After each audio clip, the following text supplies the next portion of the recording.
Hello and welcome to the Career Success Podcast. I'm Jason Connolly. If you're a regular listener, it's great to have you back, but if you're new, a big welcome to the show. In this series every week, we speak to the biggest names in business all across the globe. We talk about their career stories, the lessons learned, how they overcome challenges, and what success habits they practice. Practical advice to help you in your career. In this episode, I'm absolutely delighted to be joined by Irving David from Covent Garden in London. Irving read law at the London School of Economics and subsequently trained with the leading London entertainment law firm Wright Webb. After qualifying as a solicitor, he joined Warner Brothers in London, rising to become their UK Director of Legal and Business Affairs. Irving returned to private practice and together with a colleague, Vivian Wineman, formed David Wineman, which in 2008 merged to become DWFM Beckman. Earlier this year, a new chapter opened in Irving's professional career when he joined Level, a premier London law firm exclusively focused on media, entertainment, technology and sport. As a music and entertainment lawyer, Irving built up an impressive roster of clients in the music, entertainment and media industries over the years and offers extensive knowledge of commercial law, intellectual property rights, including copyright, trademark and product licensing. Irving also has a passion for ballet and is considered to be the go-to lawyer for all legal matters pertaining to both classic and contemporary dance. His client roster ranges from a broad selection of independent record labels and music publishers to countless singer-songwriters, managers and agents. His corporate clients include Birmingham Royal Ballet, One Dance UK, the Frederick Ashton Foundation, Viviana Durante Company, the Harvey Goldsmith group of companies and the International Artist Managers Association. Irving is a director of SBT Trading, the trading arm of the Shakespeare Birthplace Trust, advising it on commercial law, intellectual property, and product licensing matters. A corporate member of the IAMA, providing its membership with a legal helpline, and a full voting member of BAFTA, the British Academy of Film and Television Arts. He gives frequent masterclasses for the Music Managers Forum and the Music Publishers Association. He also contributes regularly to trade and consumer publications on legal, commercial and IP issues relevant to the entertainment industry, and is consistently recognised by the UK Legal 500 as a recommended media and entertainment lawyer. What an introduction, Irving. Thank you for joining me on this episode. I don't really recognise myself, but whoever it is you're interviewing sounds really interesting. He sounds very interesting indeed, and I'm so glad he's on this show. Very modest of you, Irving. There's so much I want to talk to you about in this half an hour, but for people that, haven't come across you before, even with the intro, tell us a bit about you, Irving, and your career, because it's absolutely fascinating. Well, if I could start by saying I never wanted to be a lawyer. What did you want to be? I wanted to be a film producer. From the age of about 7 or 8, just keeping a piece of celluloid in my hands and seeing Charlie Chaplin made me realise that this is where I want to be. I wanted to spend my life in Hollywood. However, I had a father who had very firm ideas about what one should and should not be. He was a GP, general practitioner, and in his view, there were only 3 alternative careers that could be open to me, and that was either to become a doctor, a lawyer, or an accountant. And at the age of 16, when I started doing my A-levels, and we were deciding which subjects to focus on to get into university, he said, let's look at the alternative career paths available to you. You can't be a doctor because you're no good at chemistry and physics. You can't be an accountant because you're no good at maths. You are going to be a solicitor. And that's when it was decided that I would be a solicitor, although I still had dreams of being a film producer. I went to LSE, got my law degree, and then decided to do my training contract. I would go to a firm that specialised in film work, so that even though I couldn't initially be a film producer, by meeting the right people through work as a lawyer, I'd be able to fulfil my dreams. What an interesting story. Yeah, well, that was only the beginning, because I started working for this amazing firm called Wright Webb, who were MGM's and Warner's and Columbia's lawyers in London. I met top people from all these companies. And when I qualified, shortly afterwards, the managing director of Warner's rang me up because he knew me from work that I had done for him at Wright Webb, and asked if I'd like to join their business affairs team. And I said, well, when do we start? And I started very quickly afterwards and rose to be the head of business affairs. I built up a lot of connections in the film and music industries, and decided after a number of years that I'd like to go back to private practice. And I had a good selection of contacts who said they would give me legal work. So I went through one or two different law firms and eventually ended up in Clinton's, which is today still considered a premier entertainment law practice. And after 3 years there, three of us, three partners at Clinton's, left together to form our own law firm, which was then known as David Wineman, which, as you mentioned in your introduction, merged in 2008. And eventually, earlier this year, I had been in discussions with Level, which is an amazing firm specializing specifically on entertainment, media, sport, and technology, and decided it was time to move there with my practice. And now I'm here sitting in Covent Garden talking to you, surrounded by wonderful people in wonderful surroundings, dealing with wonderful clients. And we will talk about kind of Level Law later and kind of what drove you to kind of make this move to this exciting new practice. But kind of going into law, it's amazing that, you know, it was actually your passion for film that kind of really shaped your career as a lawyer. And it's quite an unusual story in the sense that that's what you wanted to do, and you've managed to kind of really combine the two over the years. Tell us more about, because I imagine you've got so many stories, Irving, about things you've seen and your experiences of working in the industry. And I know there'll be lots of people listening to this who also are really interested by media law. It's probably one of the times that we get called most in my agency is people wanting to know about media law and how to get into it. So I know that there's going to be so much value you can add to people during this half an hour. All I would say is that at the end of the day, you're a lawyer. The glamour, although it's peripheral, and there are times when you enjoy being at a gig with a pass around your neck which says access all areas, the bottom line is if you're not a good lawyer, all that stuff that goes with it is really inconsequential. So I do see myself first and foremost as a lawyer dealing with a particular industry, but it could equally have been another industry had I been interested in another industry. So whenever I get young people approaching me saying, oh, we'd like to be a film lawyer or a music lawyer, I always have to ground them and make them understand that at the end of the day, they are dealing with a product like any other, and that they shouldn't get too swept away with the idea that it's premieres every night. It isn't. What is it like to be a media lawyer? Set the record straight, Irving. Tell us what, you know, do you get to go to these sorts of events on occasion? What's it like in practice? Well, you know, you work a full day dealing with commercial contracts that relate specifically to the entertainment industry.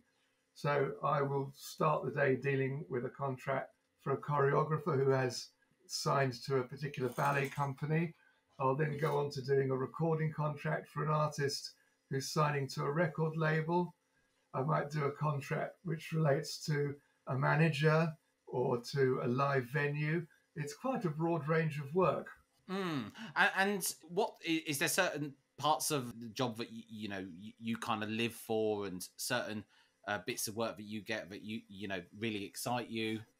To be honest, I find all the work that I do very enjoyable, and I've got to the stage in my career where if I know a job is not going to be enjoyable, or if I think a client is going to turn out to be frankly difficult, I would just discourage them from becoming a client by, for example, quoting a large charge-out rate and suggesting that before they engage me, they should look at alternatives, and generally sounding slightly unenthusiastic. However, one shouldn't always judge a book by its cover. There have been occasions over the years where I've met clients who I took an instant dislike to, who subsequently became great personal friends.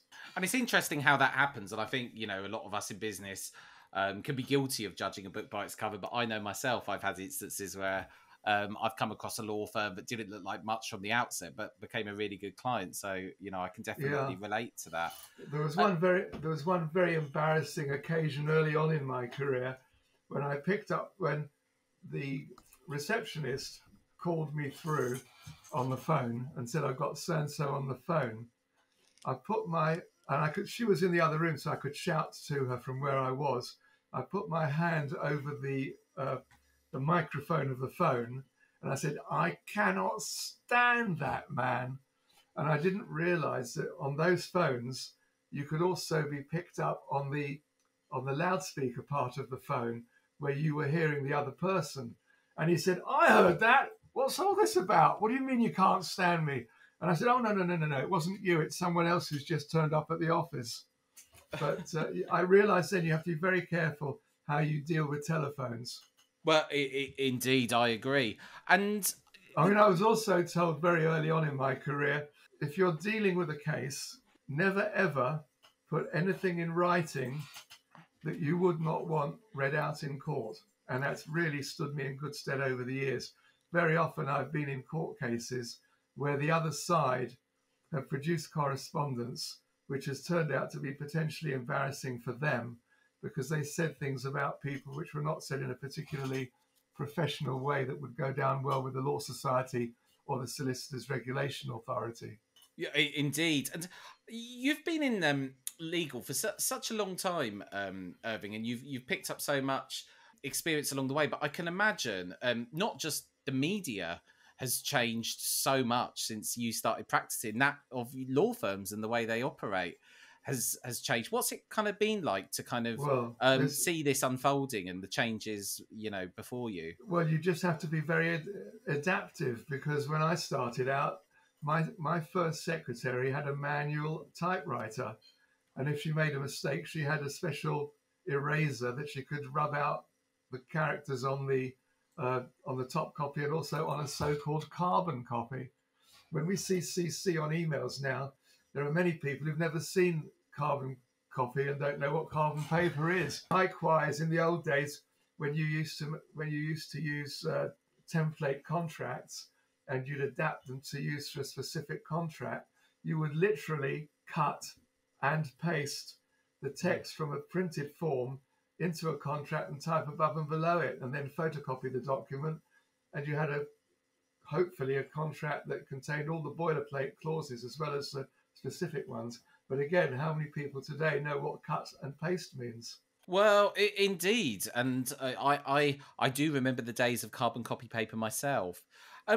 So, Irving, you're the go-to lawyer for all matters in regards to both classic and contemporary dance. How did you become the go-to lawyer? How did that happen, and how long did that take? This was quite by chance, because about 2006, in the firm I was working at, we had a very young trainee lawyer, a girl who was also a professional musician. She'd studied at Juilliard College in New York, so she was a very accomplished musician. And in the evenings, apart from having her day job in our office, in the evenings, she used to perform in the orchestra at Covent Garden.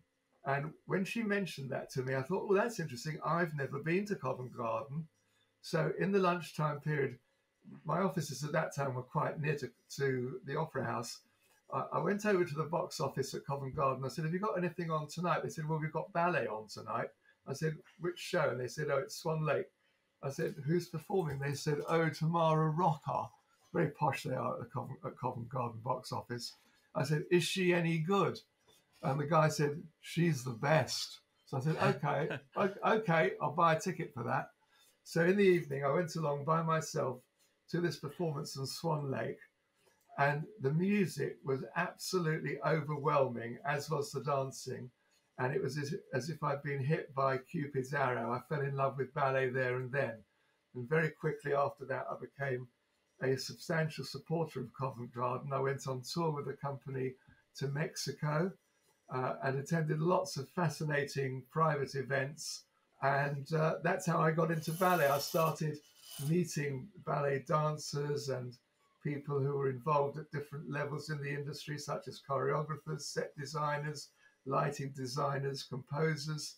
And I built up connections, and I was approached by more and more people, and eventually ended up, as I am today, with a very, very high profile practice in the dance field. And unlike music, there are very few practitioners who deal with dance. which is rather surprising, but that's what it was like when I started in music in the 1970s. There were probably about 6 law firms in London that did music work. Now, I'd say there are even less people doing dance, whereas there are any number of firms doing music.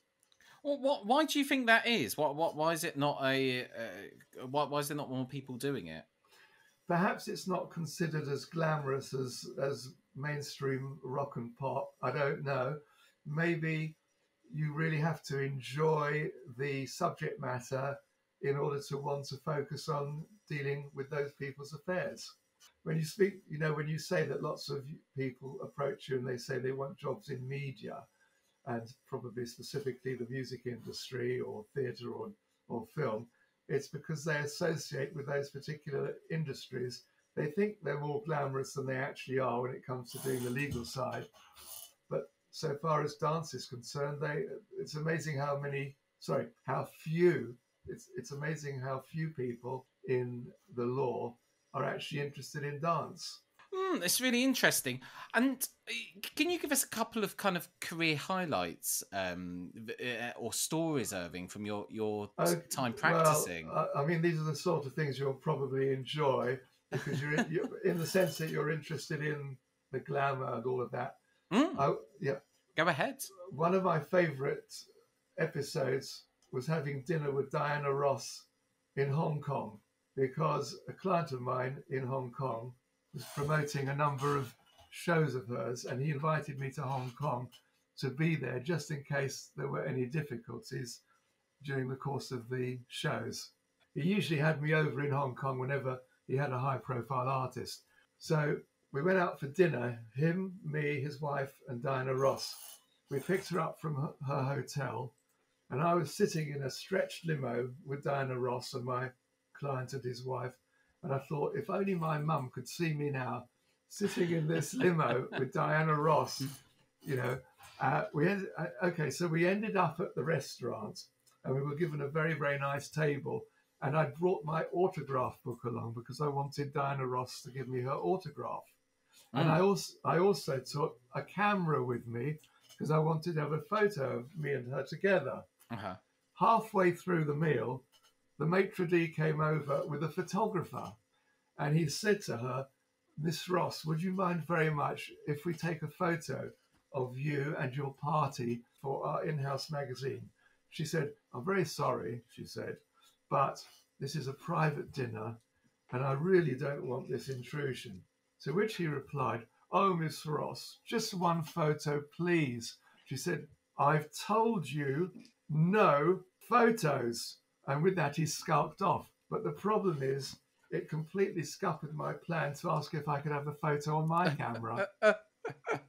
So that was disappointing. I've met with fascinating people over the years, like Michael Jackson, for example. I had to go out to Los Angeles to get him to sign a contract for a tour of India. And I remember flying out on a Friday afternoon, being all expenses paid, first class, staying at the Beverly Hills Hotel, which is a fantastic hotel in Beverly Hills. And we were supposed to see Michael on Monday morning, but we were told on Sunday evening that unfortunately he's very heavily engaged in rehearsals. He won't be able to see us until Wednesday.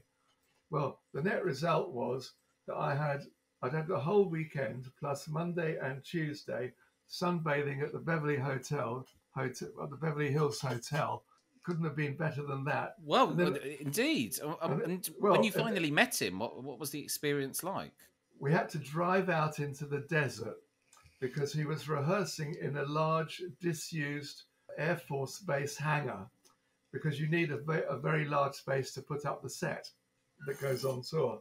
So I turned up with my clients, and we were told, "Oh, you can't see Michael yet because he's in hair and makeup." So we waited for him to come out of hair and makeup, and we visited him in his dressing room, and he had his hat on, dark glasses, a mask like everybody in COVID now has, and white gloves. And he was very charming, a little giggly like a kid. He signed the contract.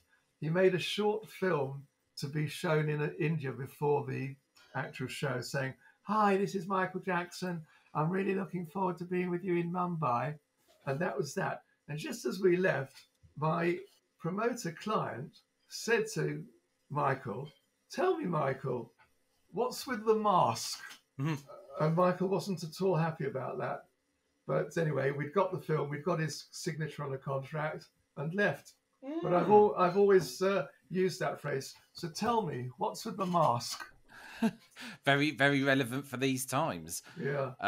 Irving, what fascinating story, and how interesting where your career's taken you over the years. I had another very interesting experience in Hong Kong when I had to be Paul Simon. I remember, do you know, it was Simon and Garfunkel. Paul Simon subsequently had a solo career, and he was due to perform a number of concerts in Hong Kong and China. So it started in Hong Kong, and then I went with the whole entourage into China. He did his concert in a place called Guangzhou, which was very, very successful. And at the end of the concert, the local promoter came over and said, "We're going to have a banquet now in a local restaurant, and we'd love you to come as our guest of honor." And Paul Simon said, "It's not in my contract that I have to go to this dinner. I'm not coming. I'm going back to the hotel." And as you know, in China, losing face is one of the most difficult things.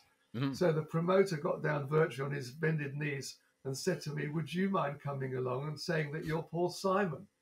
Because the Chinese find it difficult to pick out one, as they call them, guilo, white devils. They can't really differentiate between different English people. To them, we all look alike.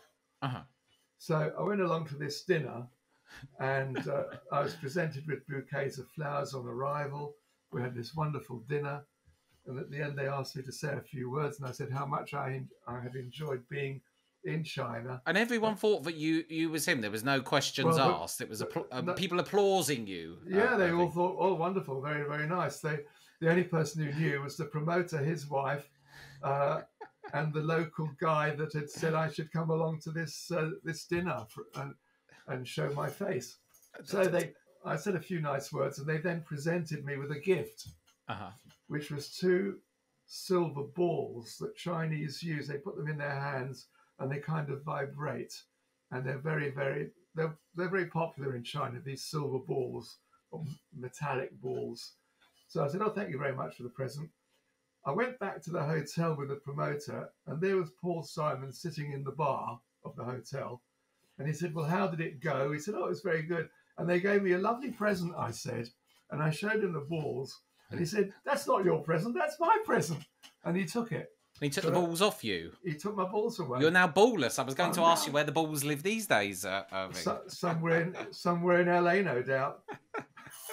Oh, goodness me, the stories. I could listen to these stories all day long. And I'm sure everyone listening to this, it feels like a real nice anecdote of kind of... Well, I do get told I should write a book. You should. I think there's so many stories, and I think it's fascinating because I think a lot of people, to get that insight into, the places your career has taken you and the different circumstances you've seen yourself sit in front of, and you must pinch yourself at times and think, have I really done that? Did that really happen? Well, I think that, but it's also interesting that this has happened over a large number of years.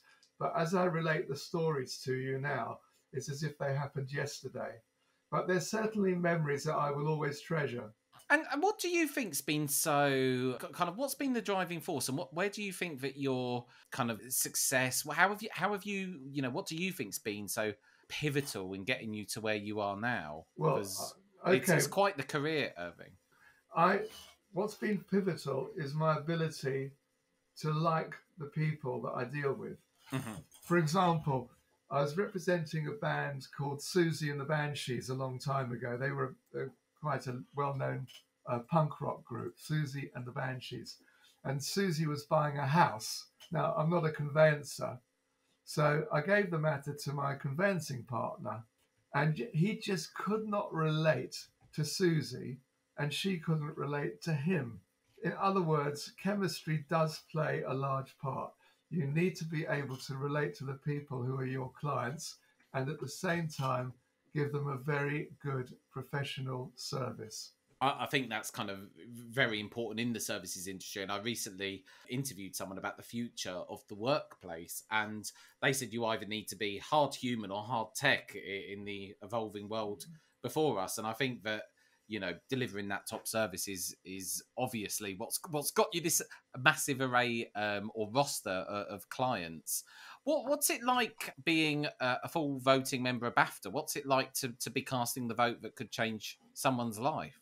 Well, the good thing is that every December, Mm-hmm. I get deluged with DVDs of films that haven't yet been released, which are sent to me, quote, for your consideration, close quote.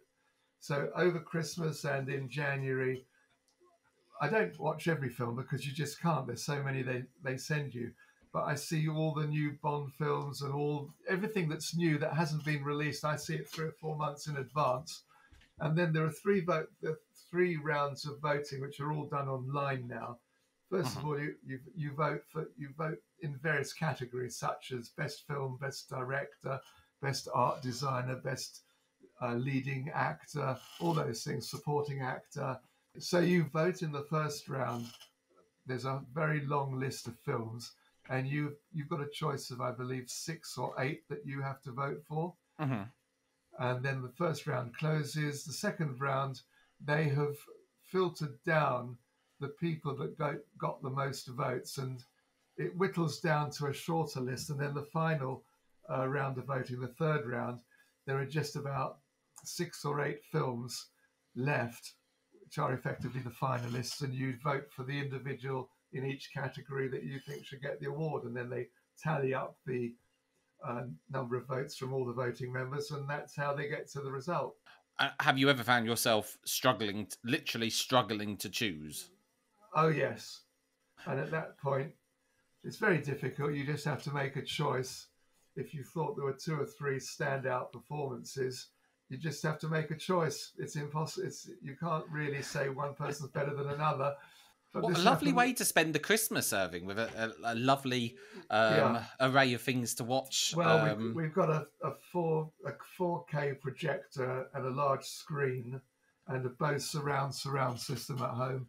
Well, I was very privileged the other day to see your DVD collection, and it is vast. And that was only what I could see in the as much as the camera would allow. Well, we've got I would guess about 3,000 DVDs, most of which are now in the attic.